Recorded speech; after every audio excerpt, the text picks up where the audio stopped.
Bom dia, bom dia. Eu sou o pastor Raul Nogueira.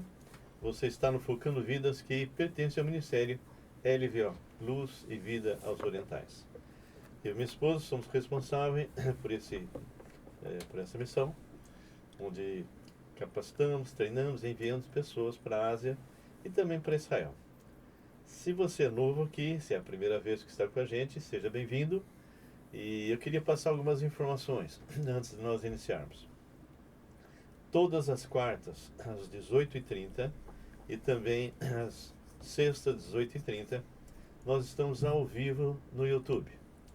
Nas quartas, estamos com uma série sobre aconselhamento. E eu aconselho você entrar lá no nosso canal, Raul Nogueira Canal, e procurar a palavra que realmente transforma, liberta, restaura a alma.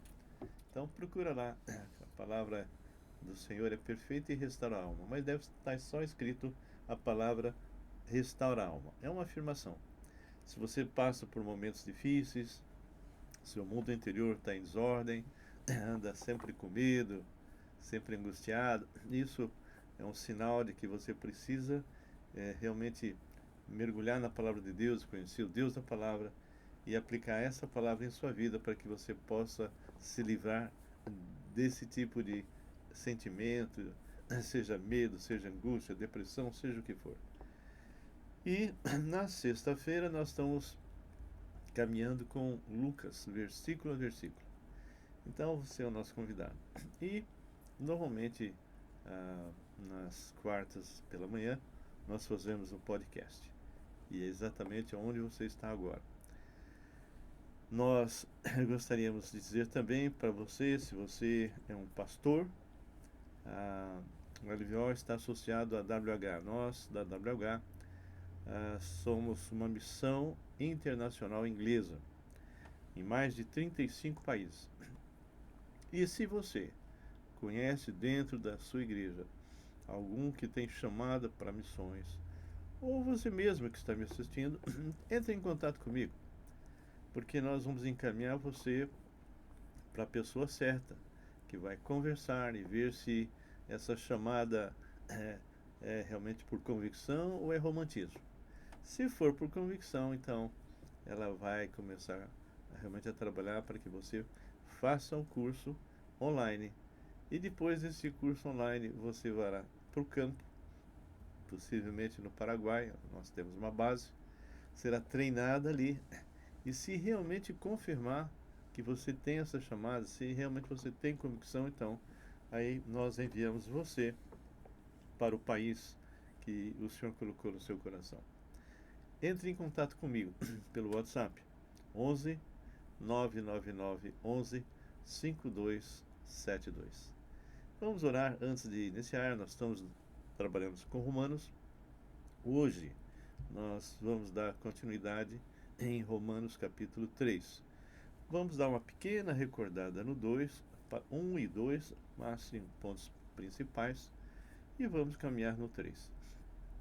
Se você perdeu, se você não é alguém que me acompanha, e é esses que me acompanham, seja bem-vindo e continue orando por nós, você pode recuperar isso lá no nosso canal, tá bom?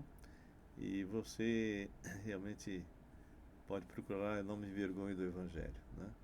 Então, nós vamos estar orando agora, pedindo para que Deus realmente nos ajude e que a gente possa estar fazendo algo que venha impactar a sua vida, como essa palavra tem impactado a minha. Nunca diga, o pastor Raul falou isso. Não, a palavra de Deus diz. Isso é importante. Vamos orar? Pai, nós te louvamos e agradecemos a ti, porque sem o Senhor nada podemos fazer. O teu Espírito que está em nós nos ilumina e nos faz caminhar seguros. Então, ajude agora, para que tudo aquilo que eu falar não seja o que eu acho, mas sim o que o Senhor diz. Aproveito, Deus, para apresentar algumas pessoas que estão passando muitas lutas, muitas dificuldades, seja no seu mundo interior, seja em termos de saúde, seja financeiro. E nós colocamos agora a vida, Senhor, da Rebeca, da Paulinha Sai, essas duas guerreiras que estão lutando já há algum tempo com câncer. Pai, que o Senhor possa eliminar por completo. Que o Senhor possa pôr a tua mão de poder e curar, como o Senhor fez com a graça, Senhor. Então, Pai, nós sabemos que o Senhor pode fazer isso. Não sabemos se o Senhor quer fazer isso, e esse é teu propósito agora. Mas, de qualquer maneira, também possa usar os médicos, dê a eles sabedoria, para que aquilo que eles têm possam ser eliminados. Peço pelo Sebastião, Senhor, pelo Davizinho, duas crianças, meu Pai, que tiveram problemas de saúde diferentes. E hoje, por graça, pela tua mão, estão voltando a andar e aprendendo a falar. Também te peço pelo Rafael, Senhor. Ele tem outra encefalia, esse problema de água no cérebro, água na cabeça. Eu não entendo bem isso, o senhor sabe que eu não entendo. Mas isso aí é terrível, porque a válvula que foi colocada, não sei se ela está fora do lugar, se há algum problema. Mas ele tem tido convulsões, ele tem desmaiado. Então, que o senhor possa usar médicos que façam o diagnóstico correto e que ele possa ser restaurado, Senhor. Ele está afastado do emprego e por isso ganhando muito pouquinho. Também, Senhor, a esposa, a Pri, com um problema sério na coluna. E o governo não aposenta ela, Senhor. Então que o Senhor possa mexer nisso, possa agir de maneira poderosa. Levante pessoas, levante intercessores, porque eles estão passando problemas físicos, psicológicos, espirituais e financeiros. Então que o Senhor possa, de alguma maneira, intervir nisso. E também os demais, Pai. A Gil, lá em Volta Redonda, que tem sofrido tantos ataques psicológicos, Senhor, dardos inflamados, que ela possa entender e aplicar aquilo que o Senhor já deu a ela. A Ju também, Senhor, que tem passado problemas, baixado pressão, tantas coisas. Nós sabemos que além da parte de saúde, a parte física, existe a parte emocional, e isso aumenta o problema. Então, que o Senhor possa restaurá-las. Entrego nas tuas mãos a minha vida, da graça, do Marcos, dos nossos filhos, seja com cada um de nós. E que hoje, Pai, nessa palavra seja uma palavra que nos confronte. É o que eu te peço em nome de Jesus. Amém e amém. Bom dia, bom dia. Bom dia. O que você tem para nós hoje, Dona Maria das Graças? Tá tudo bem, graças a Deus, né? Trabalhando bastante. E Deus tem dado graça, né? Dia após dia, então tem sido maravilhoso, assim, a gente poder ver vidas sendo transformadas. Quer compartilhar alguma coisa, alguma experiência recente? É que eu não posso. Não precisa dar nome nem nada, mas se existe alguma coisa que venha contribuir. Eu sei que em aconselhamento a gente não fala no detalhe. Pode falar, né? Então, Bom, mas tem pessoas sendo tratadas, sim, isso é importante. sim, isso sim. Dom Marcos Nogueira. Bom dia. Bom dia, e aí? Tudo bem, O que graças você a me Deus. conta? Como é que estão os negócios? Tudo bem, a gente fez uma reunião com uma arquiteta. Que bom. Estamos torcendo para ela fechar. Que benção. E assim, que eu queria dizer é que assim, a gente trabalha aí com o Google, né? Google Ads. E para a empresa que está precisando, que é principalmente negócio local, né? Quer, por exemplo, fazer anúncio para determinados bairros, por exemplo, em São Paulo, o Google Ads é fantástico para isso. Mas o que acontece é que muitas vezes a empresa tem um faturamento, né? Então, o que a gente indica é que a pessoa invista em anúncios pelo menos 5% do faturamento dela. Sim. Então, a gente tem planos que vai desde de que ela possa investir de 250 até 100 mil reais. Uhum. É possível. Então, então se você tá precisando, né, de anúncios, você pode investir tanto no Google quanto no Facebook e Instagram, né? Uhum. Então, são estratégias diferentes. Uhum. O Google são pessoas que já estão com interesse de comprar. O Facebook você vai anunciar para pessoas que têm interesse em determinado tipo de coisa. Então, por exemplo, eu tenho uma hamburgueria em um determinado bairro. Então, o que eu vou fazer? Vou colocar uma foto muito bonita dos meus hambúrgueres para uma determinada região, anunciando para várias pessoas, né? E as pessoas naquela região vão ver seu hambúrguer, né? Aí você... Já tá me dando fome. Aí você faz um engajamento, por exemplo, você preparando o hambúrguer, né? Uhum. E aí você faz a venda falando, olha, estamos com tal promoção para aquela região. Então são estratégias diferentes, Uhum. mas que você pode estar utilizando ou as duas ou uma especificamente. E para entrar em contato com você? É o 11 94723 1984. E aqui também? É 19 98 25 25 965. Muito bom, muito bom. Então, vamos estar... Vocês aí que precisam realmente levantar a sua empresa, aqui está um especialista para isso, ok? Realmente, quem tem feito com ele tem realmente gostado muito, o retorno é muito bom. Ok, nós vamos recomeçar Romanos, né? Romanos, para mim, como nós conversamos no início do estudo, é um tratado fantástico que o Senhor deu para Paulo. E a gente sabe que o conteúdo, eu sempre uso, né, aquela ilustração de um sanduíche que tem pão em cima, pão embaixo e tem um conteúdo, não é? E então, essas duas fatias,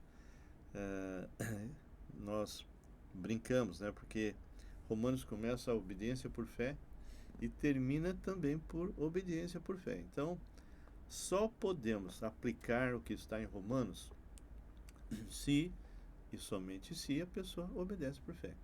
Mas essa obediência por fé tem uma condição. Qual é? Que você nasça de novo em Cristo Jesus. Se você não nascer em Cristo, você não vai de jeito nenhum ter condições de obedecer por fé, porque isso só é feito através da pessoa do Espírito Santo. Muito bom. Nós vimos então no capítulo 1, um dos pontos que eu acho bem legal, versículo 16, que fala: pois não me envergonho do Evangelho. Eu posso substituir a palavra Evangelho por Jesus, ok?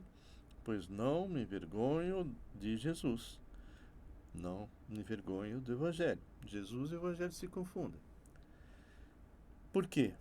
É o poder de Deus para a salvação de todo aquele que crê. Primeiro do judeu, também do grego. Então o grego aqui ele está representando os gentios das outras nações. Muito bem. Então, aqui fala que é o poder. Essa palavra no grego dá o sentido, é o que deu origem a dinamite. Então, é uma explosão, né? Isso aconteceu comigo no dia que eu aceitei a Cristo como Senhor e Salvador.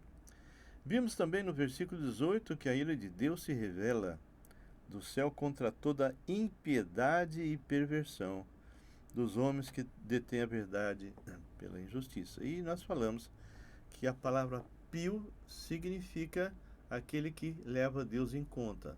E ímpio é aquele que não leva Deus em conta. Então, quando uma pessoa não tem um relacionamento vertical adequado, ele vai ter problemas na horizontal, um relacionamento pervertido. Por isso que logo em seguida ele vem falar sobre a mudança de relacionamento íntimo das mulheres e dos homens. E depois ele mostra uma fotografia, exatamente a partir do 28, uma fotografia muito clara do homem, como o homem é. Então, ele é terrível, né? Ele ele pratica coisas inconvenientes, e, enfim, nós já estudamos bem isso aí. No capítulo 2, Paulo, ele levanta uma hipótese, que ele vai destruir no capítulo 3, que nós vamos voltar a estudar.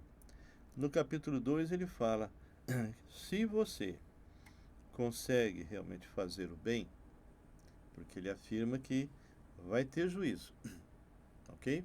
Então, todos nós vamos, as pessoas que não têm Cristo vão passar por juízo, mas ele fala que essas pessoas têm uma dureza de coração e acumula contra eles mesmos uma ira para o dia da ira.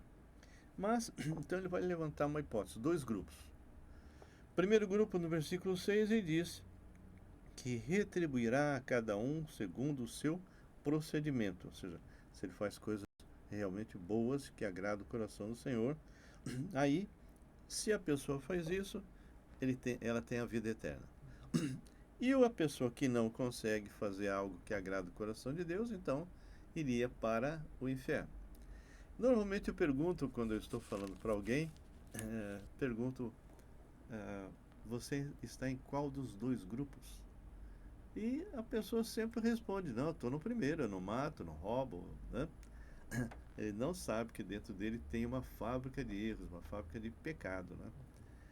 E aí eu falo, bom, se isso é verdade, então vamos ver o que Paulo fala, o que ele afirma, e nós vamos ver que, e daqui a pouco a gente chega lá, que não há quem faça o bem, nenhum sequer. Ora, se não há quem faça o bem, nenhum sequer, o que acontece? Todos estão no grupo que vão para o inferno. Aí ele vai apresentar a solução. No capítulo 2 mesmo, ele deixa bem claro, no versículo 15, que Deus colocou no coração das pessoas. Ele colocou o certo e o errado. Antropólogos, eu comentei isso da outra vez, diziam, se uma tribo indígena não sabe nada a respeito da lei mosaica, que gera culpa por você não cumprir, nós vamos entrar lá e eles não vão ter problema, eles não vão ter culpa, não vão ter nada, porque isso é algo que nós recebemos um ensino que gera em nós uma culpa falsa. Só que eles entraram em tribos e começaram a perceber que o que eles pensavam é mentira. E todas as vezes que o índio fazia alguma coisa errada, eles fugiam, eles se sentiam culpados, eles sentiam medo, eram disciplinados e assim por diante. Então, nós todos, os seres humanos, não importa se crê ou não crê em Deus, todos nós sabemos o que é certo e o que é errado. Vimos ainda no capítulo 2 que ele já tinha falado no 1 que as pessoas que adoram sol, lua, né, os pagãos, estão condenados diante do Senhor. E que eles deveriam saber que existe um Deus através da criação. Depois vimos que aqueles que, vamos dizer assim, seriam pessoas que criticam o que os outros fazem, né? Pessoas que normalmente acusam, olha, você mente, você está traindo tua esposa, etc. Esses mesmos, eles cometem as mesmas coisas que eles criticam, fazem escondidos, não é?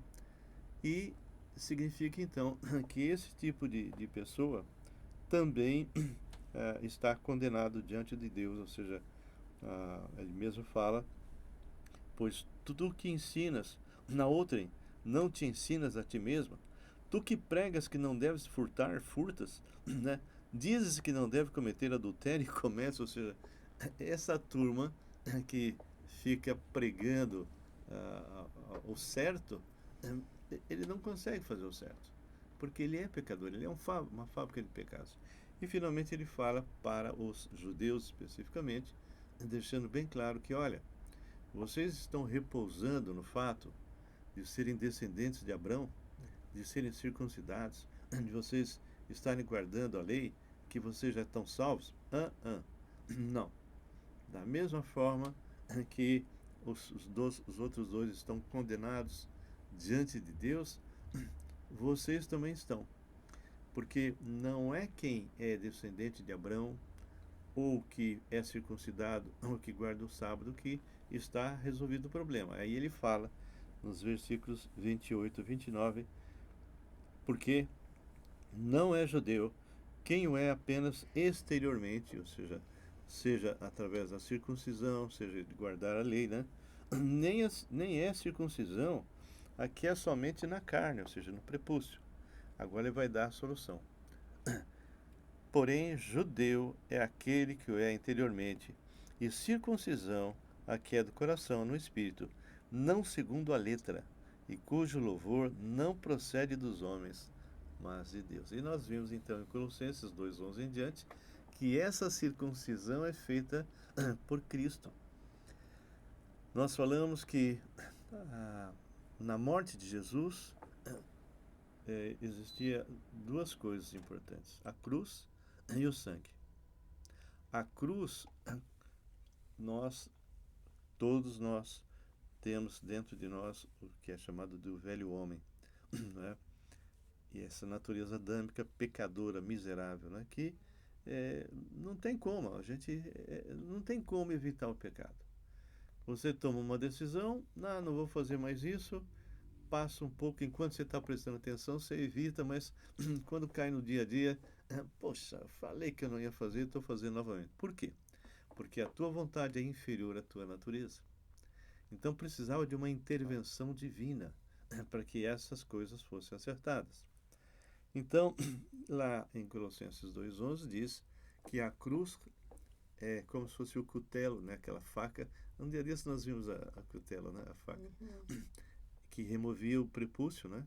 Então, um patriarca, um sacerdote, removia o prepúcio da criança no 8º dia, que não tem hemorragia, e aquilo era a aliança abrâmica. E o sangue nessa circuncisão era de quem estava sendo circuncidado. Muito bem. Essa circuncisão que Jesus fala lá em Colossenses 2:11, que não é feita por mãos, é uma circuncisão espiritual no coração, no espírito. Então ele fala que foi colocado na cruz o nosso velho homem, juridicamente falando. Quando Jesus vai para a cruz, nós fomos com ele. Então ele paga o nosso preço. E é a palavra que ele fala, morte vicária, substitutiva. Ele morre a nossa morte e ressuscita e dá de graça a vida. O que acontece é que a palavra de Deus lá diz que quando isso ocorre para qualquer um que toma decisão para Jesus, todos os pecados são removidos. Passado, presente e o que você nem fez ainda. A palavra é que o escrito de dívida que era contra nós, que nos levaria eternamente longe de Deus, é rasgado. E quando é rasgado, significa que eu estou livre. E foi isso que aconteceu. E o sangue do Senhor remove os pecados e a culpa. É uma coisa que eu estava pensando, estava conversando com uma pessoa ontem. Ela falou, eu pedi perdão a Deus dos meus pecados, né? Eu falei, mas não é assim. Depois que você já foi lavado e purificado no sangue de Jesus, você tem que se arrepender dos seus pecados. E falar, Deus, eu pequei contra ti, pequei contra outra pessoa, né? Porque todos os seus pecados já foram pagos. Só que em experiência você está vivendo isso hoje. E quebra comunhão com E quebra comunhão com Deus, né? Aí, não, eu não creio assim. Eu creio que eu tenho que pedir perdão mesmo. E tudo bem. Se você não quiser fazer, tudo bem. Você é livre para fazer o que você quiser. Mas assim, biblicamente falando, biblicamente você está errada, porque Jesus já pagou todo o preço, né? Então, você está vivendo hoje, né? Porque quando ele morreu lá na cruz 2000 anos atrás, você nem existia. Você nem existia ainda, né? Quer dizer, você já existia na mente de Deus, mas você ainda não tinha sido feita por ele, né? Então, a pessoa ficou, assim, questionando muito, assim, ela ficou muito firme com relação a isso, né? A gente pode voltar a falar com ela. Tá bom? Com certeza. É interessante porque muitas pessoas são ensinadas assim. Você tem que pedir perdão a Deus. Tudo bem. Se você ainda não se converteu, peça perdão. Mas ele não Se isso é uma prática de pedir perdão não vai mudar nada. Por quê? Porque quando Jesus realmente, né, morreu e ressuscitou, e aquela pessoa pediu para Cristo entrar na sua vida, segundo a palavra, todos os nossos pecados foram Já foram perdoados. perdoados. Todos. Passados, presentes e futuros. A partir daí, enquanto nós estivermos nesse mundo, nós vamos continuar pecando. Só que quando nós pecamos, esse pecado já foi pago. Mas quebramos a comunhão com Deus. Então, se eu ofendi você hoje, eu tenho que chegar para Deus e dizer, Senhor, olha, eu confesso que ontem ou que hoje eu ofendi a minha esposa, né? Me arrependo disso. E aí eu vou em você e falo, graça, me perdoe. E vou me apropriar do perdão que eu já tenho. Ok? Então, Agora, uma coisa assim se a pessoa quer pedir perdão, tudo bem, pode pedir à vontade. Sim. Desde que ele se arrependa e confesse, não vai mudar Então, nada. eu estava pensando agora, né? A pessoa, por exemplo, Jesus morreu há 2000 anos atrás, né? E ele pagou. Mas, por exemplo, eu vou me converter hoje, né? Então, esse escrito de dívida é rasgado, né? Na maneira que você se converte, já, né? Acabou. Mesmo que ele tenha morrido há 2 anos atrás, acabou. É a mesma coisa o pecado. Você tá ele morreu há 2000 atrás, mas você está pecando hoje, né? Então você perde essa comunhão com Deus e você abre brechas para que o inimigo venha com Sim. tudo, né? Em cima de você. Precisa ser muito claro, porque as pessoas estão acostumadas a pedir perdão. Tudo bem, não vejo nenhum problema nisso. Só que é uma redundância. Se todos os seus pecados já foram perdoados, e você chega para Deus e diz, Senhor, eu peço perdão, isso você fez quando você se converteu e se arrependeu de todos os seus pecados e falou, Senhor, entra na minha vida, o escrito de dívida, segundo a palavra, foi rasgado. Foi. Você não deve mais Você nada. já não deve mais. Só que você continua vivendo. Sim, E nessa vivência, você quebra a comunhão com o Pai. sim. Então, você tem que chegar para o Pai arrependido e dizer, Senhor, eu confesso que isso que eu fiz é pecado. Sim. Já foi pago. Me aproprio disso, Senhor. E eu me arrependo. Me arrependo. Né? Então, Eu quero é restaurar, o arrependimento daquilo que restaurar você minha pecou comunhão agora, contigo. né? E isso, Diante de isso é o Deus. que a gente chama de respiração espiritual. Sim. Momento a momento. Então, Mas assim, o que eu percebo é que muitas pessoas fazem esse erro. Então, talvez porque não saibam. Né? exatamente, As pessoas porque não eles sabem. pensam que esse pecado não foi pago.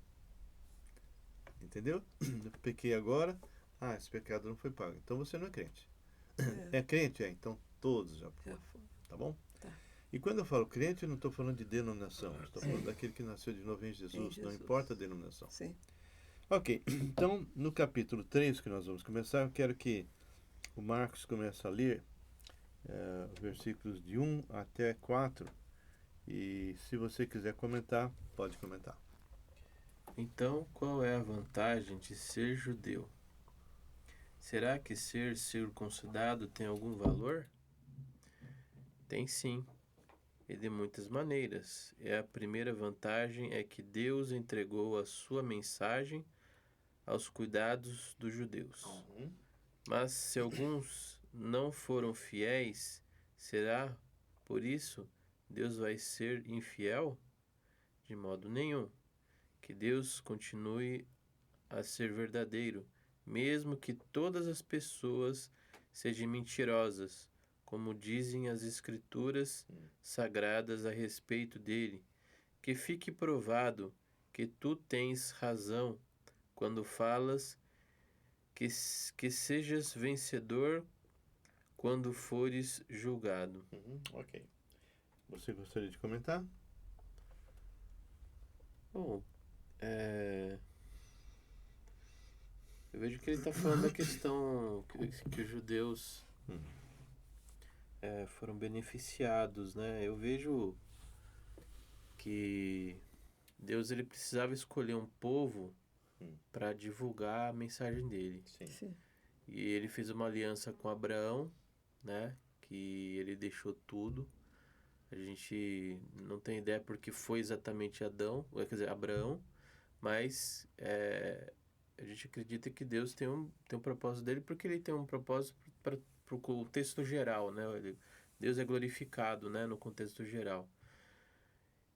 Então, eu vejo que o povo judeu foi muito beneficiado, porque Jesus também, ele veio através do povo judeu, né?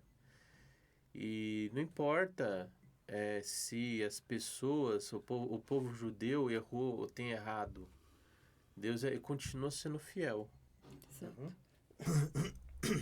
Com né? certeza. E assim, isso demonstra o quanto ele ama esse povo, né? Independente, assim, mesmo ele sendo um povo que erra, né? Ele não quebra a aliança dele, ele sempre é firme naquilo que ele faz. Eu quero fazer uma observação, uma distinção muito clara entre o povo de Israel e a igreja. Tem poucas pessoas que atentam para isso. O nosso Deus, entre aspas, olha o povo de Israel como a sua esposa no Velho Testamento. E o Senhor Deus vê a nação de Israel. Então, o Senhor Deus preserva a nação de Israel. Durante a história, ele vem preservando. Muitos tentaram acabar com ela. Claro que por trás está o diabo. Porque a última coisa que eles queriam, e ele está se referindo aqui ao Velho Testamento, a última coisa que eles queriam é que viesse o Messias. Então, o diabo, sabia que o Messias viria de Israel. Se eu mato todos de Israel, o Messias não pode vir. Só que o Satanás esqueceu uma coisa, né? Quem está no controle de tudo é Deus. E o poder do diabo não é nada perto de Deus. A preservação de Deus com esse povo, que nem a última guerra que teve em Israel, não me lembro com quem. Eu sei que todos os mísseis. Agora o recente, inclusive. Foram rechaçados. Não essa agora, não essa agora, mas anterior. Não me lembro com que país. Poucos mísseis atravessaram. Geralmente eles caíam no mar. Né? Então, um vento inesperado e levava, quer dizer, mudava a rota do... Porque o míssil ele tem um computador de bordo, né? Então ele é mandado para aquele lugar e ele vai cumprir aquilo, né? E geralmente ele era desviado, né? Você vê o cuidado de Deus, né? Apesar deles estarem em disciplina, eles estarem longe de Deus, ter matado o filho de Deus, né? Então, assim, eles estão em disciplina, mas mesmo assim, como nação, Deus cuida deste povo. Porque ele fala aqui, eu achei muito interessante. Ele fala assim, o 3. Mas se algum não foram fiéis, será que por isso Deus vai ser infiel? De modo nenhum. Que Deus continue sendo verdadeiro, mesmo que todas as pessoas sejam mentirosas. Como diz a Escritura Sagrada, né, a respeito dele. Ok. Então, voltando ao que eu estava falando. Individualmente, cada judeu deveria passar por Romanos 2, versículo 28 e 29. Porém, judeu é aquele que o é interiormente, circuncisão a que é do coração no espírito, não segundo a letra, não segundo a lei, não é? Em cujo louvor não procede dos homens, mas de Deus. Então, individualmente, durante a história, aquele que não era circuncidado no coração morria e ia para o inferno, normal. Mas a nação continuava sendo preservada e amada por Deus. Deus muitas vezes se sentiu muito triste pela maneira como a nação de Israel se comportava, inclusive reis, não é? Sim. E agora, qual a diferença entre isso com a igreja? A igreja é diferente. Deus não vê a igreja como um todo, assim, como se vê. Não. Para pertencer à igreja, e quando eu falo igreja, não estou falando de denominação, não estou falando de parede, estou falando de pessoas, invisível, né? que é um organismo vivo. Sim. Então, para pertencer à igreja, individualmente, cada um tem que passar pela experiência do novo nascimento. Sim. É quando ele reconhece que ele é um pecador, podre, miserável, e de repente ele entende que se ele morre daquela forma, estará longe de Deus por toda a eternidade, e entende que Jesus é o único nome pelo qual importa que seja salvo. tocado pelo Espírito Santo, ele se arrepende, confessa, pede perdão dos seus pecados e convida Cristo para ser o seu Senhor e Salvador. Nesse dia, ele deixa de ser uma criatura e se torna filho de Deus. A partir daí, ele pertence à igreja. Então, o Senhor vê a igreja dele como pessoas que a somatória dela é exatamente a igreja onde Jesus é o cabeça, nós somos os membros. Bem, então o que acontece? O Senhor tem preservado a nação de Israel, apesar de individualmente muitos estarem morrendo e indo para o inferno, mesmo com todas as sinceridades de alguns, porque nós não vamos para o céu por ser sincero ou não sincero, mas porque somos lavados no sangue do Cordeiro. Então hoje, quando Jesus morre, o véu do santuário é rasgado de cima a baixo. Sim, já foi rasgado. A partir daí, não precisa mais de intermediário humano vivo ou morto, sacerdote, sumo sacerdote, nada. É eu e Deus direto. Eu entro no Santo dos Santos do céu. Só que o povo de Israel não entendeu isso e costurou de novo, colocou o véu novamente e continuou fazendo sacrifício. Só que Deus falou que já tinha acabado isso e permite que Roma entra em Israel no ano 70 através de Tito e acabar completamente, destrói o templo. Por isso eles têm hoje o muro da lamentação, porque eles não podem mais fazer sacrifício. Sim. E ficam se lamentando como se Deus tivesse abandonado. Deus não abandonou, pelo contrário, Deus cumpriu o que estava escrito. Bem, então, agora nós vamos ler o Marcos, esse versículo que o Marcos falou.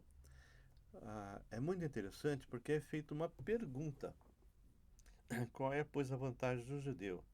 E qual a utilidade da circuncisão? E ele fala muito sobre todos os aspectos. Por quê?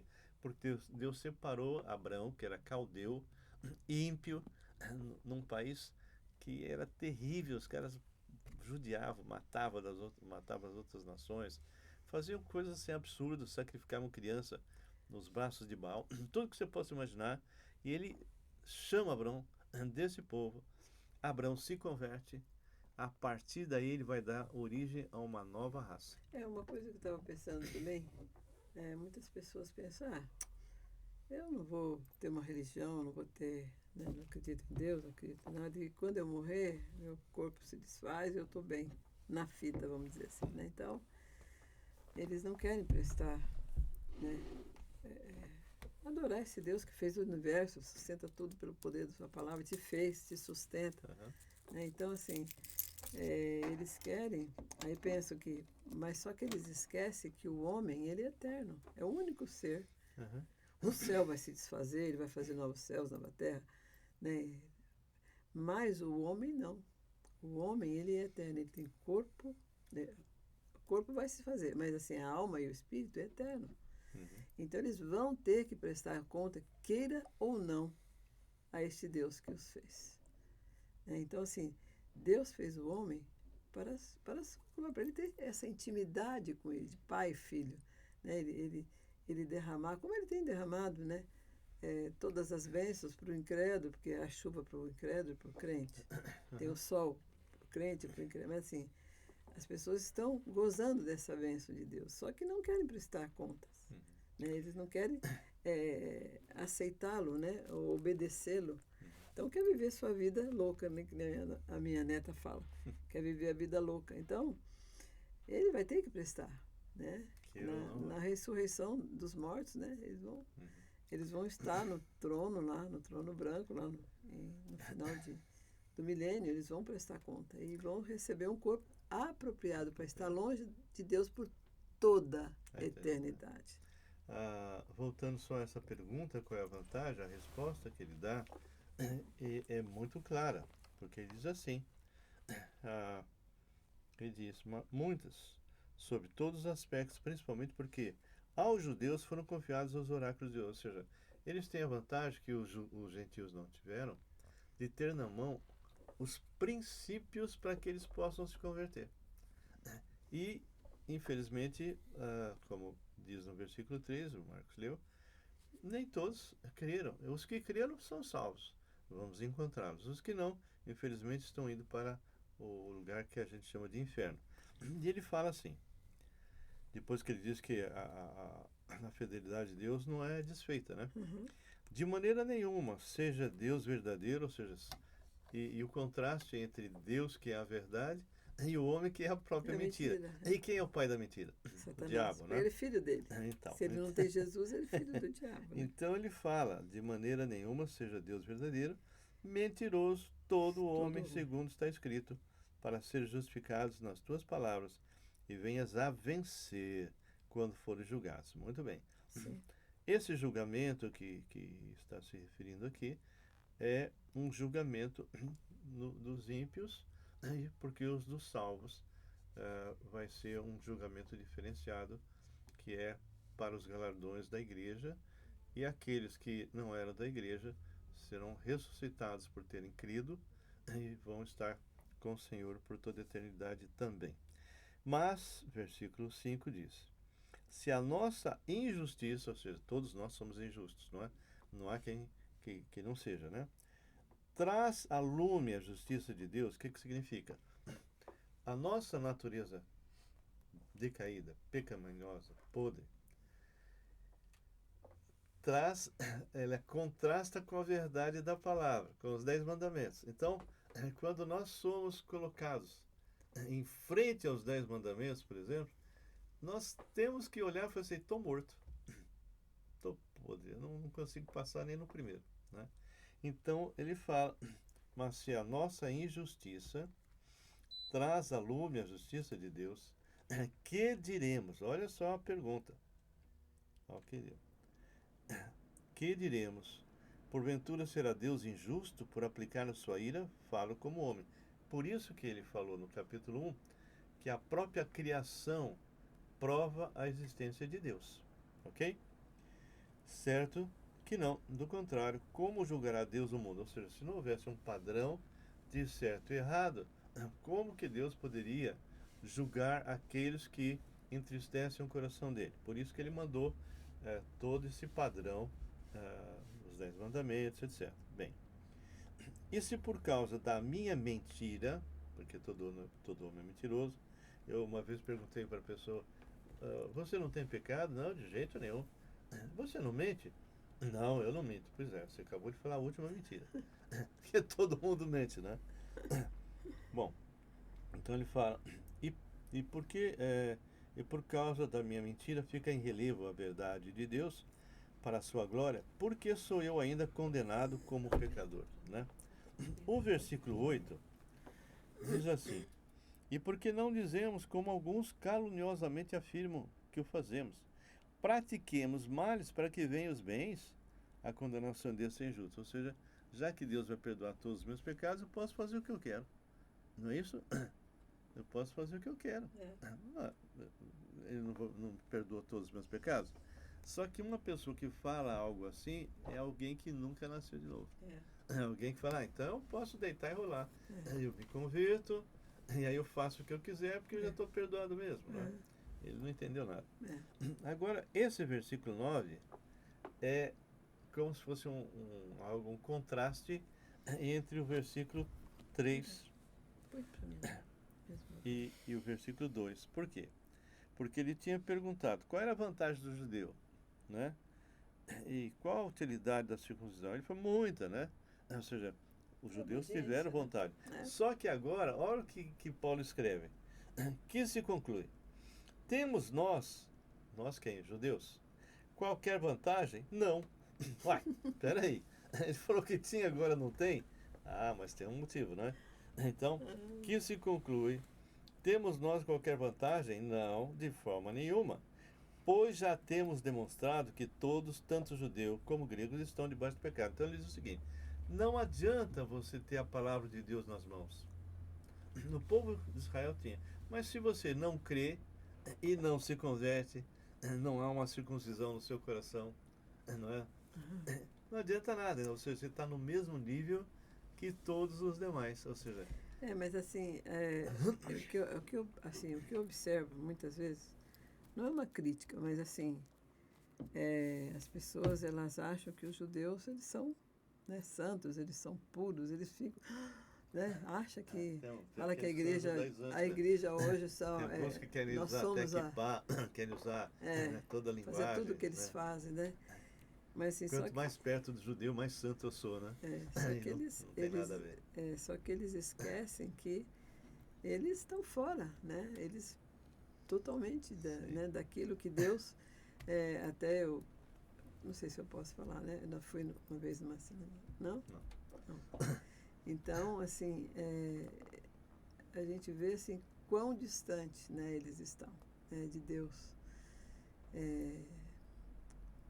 Então, assim, o que as igrejas, se eu pudesse... Não falo. Mas eu fiquei muito decepcionada, né, com eles, porque, assim, eu achava que se eu chegasse lá, eu ia ver eles falando da Torá, era uma coisa tão, né? E foi assim, eu só vi brincadeiras, né? Assim, ele lia um pouquinho da Torá e ficava, fulano, não sei o quê. Aí, de repente, ele voltava. Maior irreverência, né? Maior irreverência com a palavra de Deus. Eu achei muito, muito difícil. O fato de nós sabermos que muitos dentro de Israel são rebeldes e viraram as costas para o Senhor, não crendo que Jesus é o Mashiach, não significa que nós não devemos amá-los e temos que estar sempre orando por eles, porque nós entendemos que Israel é o relógio de Deus. Sim. O que acontece em Israel vai repercutir na gente. Bom, com certeza. Agora, lembra que Paulo havia falado, se você fizer o bem, você terá vida eterna. Se não fizer, e nós chegamos à conclusão que ninguém faz o bem, e nós vamos ver por quê. E uma coisa também, eu gostaria de falar também antes, você vê Paulo era um perseguidor da igreja, né? E assim, uma pena, porque quando um judeu se converte, ele fica maluco, né? Ele vê quanto tempo que foi perdido dele estar, né, longe, né, dessa salvação tão perfeita que Jesus fez, né? Então, assim, ele sai pregando pelo mundo afora, como Paulo, você vê. Paulo não tinha avião, não tinha carro, não tinha bicicleta, não tinha moto, não tinha navio. Navio Nem tinha, podcast, navio nada. tinha, mas assim, era muito mais difícil do que hoje, né? E ele pregou. Aonde ele pôde falar, ele foi, falou e pregou e muitas pessoas. A ponto de esgotar, ele ter que ir para a Espanha. Para a Espanha. Essa era entendeu? a vontade dele. Né? Então, assim, é uma pena que o povo judeu, eles estão fechados, mas assim, eu tenho certeza que na tribulação, muitos vão se converter. Hoje já está havendo em Israel muitas conversões. Amém. Inclusive, eu vi um vídeo recente, que é o que eu fazia no passado, né? Quando a gente pregava aos judeus, aqui no Brasil, um missionário americano, falando hebraico, fluente, chegava para o pessoalzinho que estava ali, lia um texto e perguntava, esse texto, porque o texto falava de Jesus, né? Esse texto está no Novo ou no Velho Testamento? Claro que está no Novo Testamento, né? Aí ele falou, não, isso aqui é Isaías. E eu, isso aqui é Zacarias. É o quinto evangelho, né? Isaías é o quinto evangelho. E Zacarias e Salmos. Então, tem muitas que passagens. Eles não leem. Por quê? Os rabinos não pregam. Eles não aceitam Eles não, o Messias. Imagina se um rabino vai pregar Salmo 22. Nunca. Que é Jesus na cruz, olhando para as pessoas, fazendo uma reportagem da sua morte. Sim. Olhando para as pessoas ali que estão encarando ele, não é? E ele fala, transpassaram minhas mãos, meus pés. Olha, é uma acusação para eles. Eles estão aí pegando as nossas roupas, fazendo sorte. Enfim, ele contando tudo, não é? Então, um rabino ele não foi faz. O repórter da sua própria rabino morte. Não vai pregar isso. Isaías 53, nunca eles vão pregar. Porque isso aí é uma acusação contra eles mesmos, né? Sim. Você pega Salmo 2, nossa. Então, são N passagens da palavra de Deus, porque o próprio Jesus fala, para aqueles dois lá em Maús, lá em Lucas, que dizendo, olha, o que vocês estão discutindo aí? Que o Messias foi morto? Estava escrito, né? Daniel fala, né? que o Messias seria morto. Sim. Então, ele fala, o que vocês estão discutindo, né? Olha, tudo que estava escrito em Moisés, os 5 primeiros livros, mais nos Salmos e mais nos profetas, falava sobre mim, não é?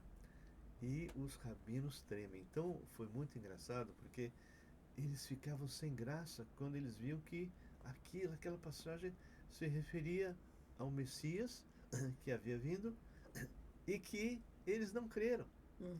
Tanto é que no próprio Zacarias 12 fala que quando eles clamarem, bendito aquele que vem no nome do Senhor, né, que estão cercados, eles vão ver aqueles a quem eles transpassaram. Está tudo escrito.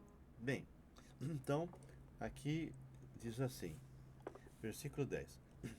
Como está escrito, não há justo, nem sequer um. Quantos justos há? Nenhum. Tá. Não há quem entenda, não há quem busque a Deus. Quem é que entende e busca a Deus? Ninguém. Ninguém. Quando uma pessoa começa a buscar a Deus, é porque Deus o está atraindo. Todos se extraviaram. Quantos se extraviaram? Todos. A uma se fizeram inúteis. Eles são úteis ou inúteis? Inúteis. Inúteis. E agora não há quem faça o bem. Não há nenhum sequer. Ou seja, não tem ninguém sobre a face da terra que faça o bem para ser salvo. Por isso que Paulo levanta aquela hipótese. Ainda bem, né? Ainda bem. Então, quando nós entendemos que as 5 mentiras da religião, primeira mentira, venha para a minha igreja, porque é só a minha igreja que salva. Mentira. Não é isso que a palavra fala. Jesus fala. Igreja não salva. A igreja, que é denominação ou parede, não salva. Não salva. Jesus falou, vinde a mim, vós que estáis cansados e sobrecarregados, e eu vos aliviarei. Aprendei de mim porque sou manso, humilde de coração, e achareis descanso para as vossas almas, porque meu jugo é suave, meu fardo é leve. Eu sou o caminho. Ele não falou, eu sou um dos caminhos. Sou único. Eu sou o caminho. Eu sou a verdade. Eu sou a vida. É um artigo definido. E ninguém vem ao Pai senão por mim. Ou seja, eu sou o caminho, o resto é atalho, é abismo. Eu sou a verdade, o resto é mentira. E eu sou a vida, o resto é morte. Né?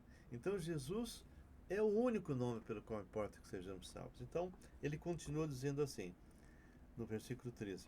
Agora ele começa a dar um retrato do homem. É uma coisa que me veio à mente. Se Jesus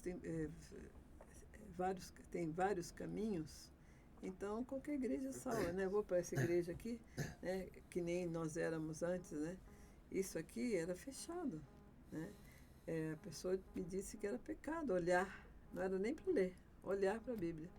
E eu tinha o maior medo, eu trocava de posição, eu virava o rosto e... Porque eu tinha medo. Aonde? Eu acho que o pessoal não entendeu. Trocar de posição aonde? Não, eu dentro da igreja. Dentro então da igreja. Então fala.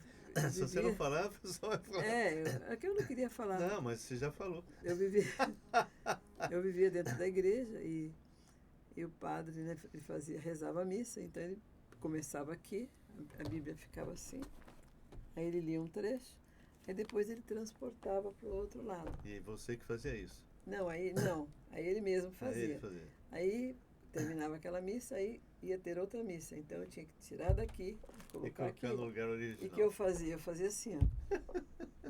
E não olhava, porque eu tinha medo, porque vai pecado. Eu morria de medo, né? Então, assim, eles esconderam a verdade de Deus, dos homens.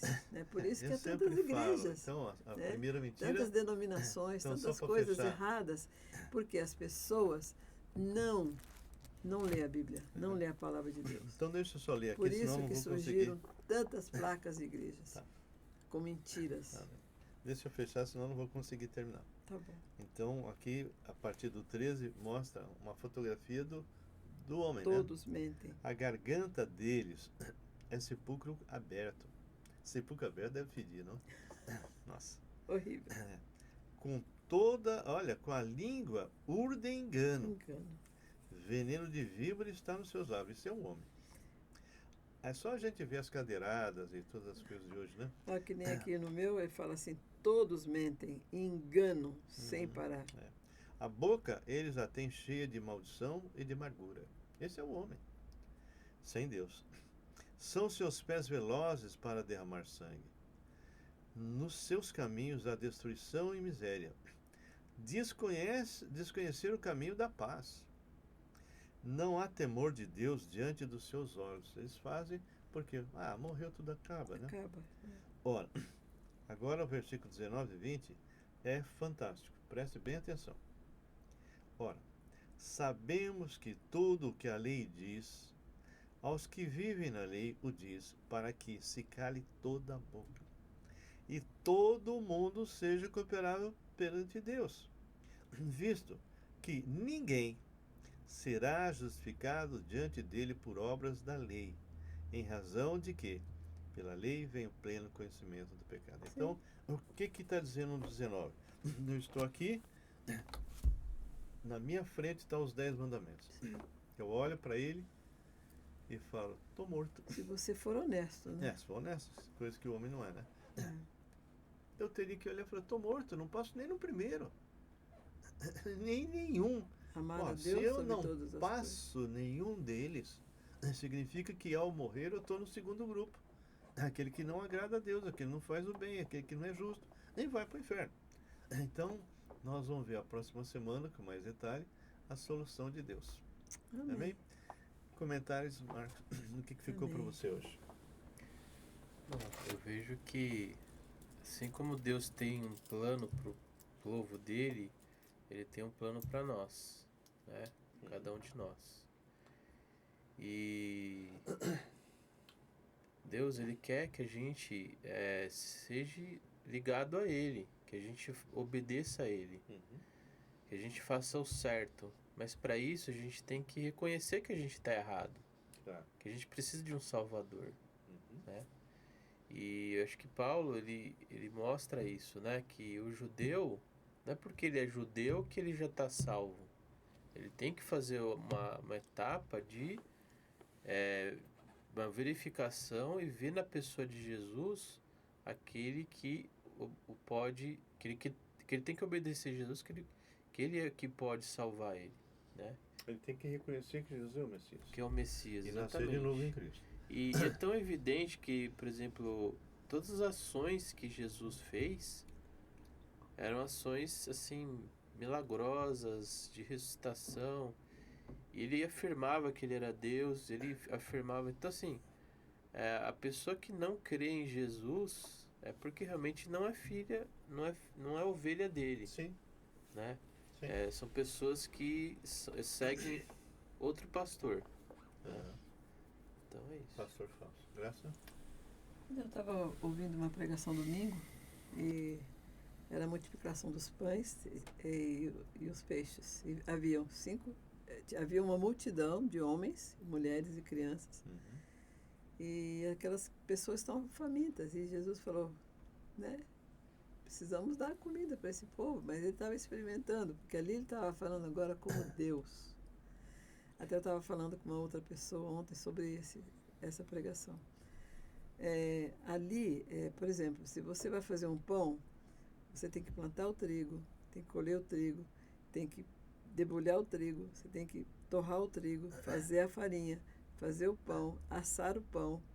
O peixe, você tem que ir no mar pescar o peixe. Limpar. Ali não, ele só tinha 2 peixes e 5 pães. Então ele distribuiu.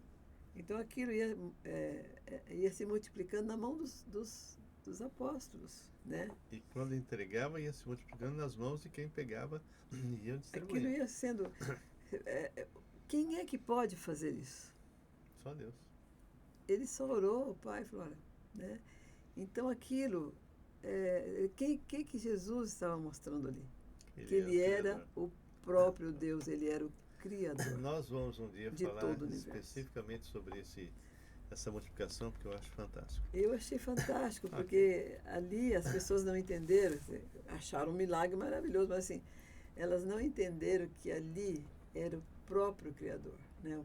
Ele criando, né, aqueles pães para matar a fome daquele. E o que Jesus queria dizer aquilo para os apóstolos?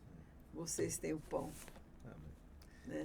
Que é a palavra de Deus. Então o homem não será desculpado porque se ele não conhece a palavra de Deus. Essa palavra foi escrita para todos os homens. Quem quiser ler, ele vai dá entendimento para que a pessoa possa aceitá-lo como único e suficiente Salvador. Marcos, você ora para a gente? Senhor Deus, sua palavra é tão poderosa, Senhor. Vemos que nosso procedimento está já no nosso coração, aquilo que é certo, Pai. E se buscamos aquilo que é o certo, vamos ver o Senhor na natureza, nas coisas, nas pessoas.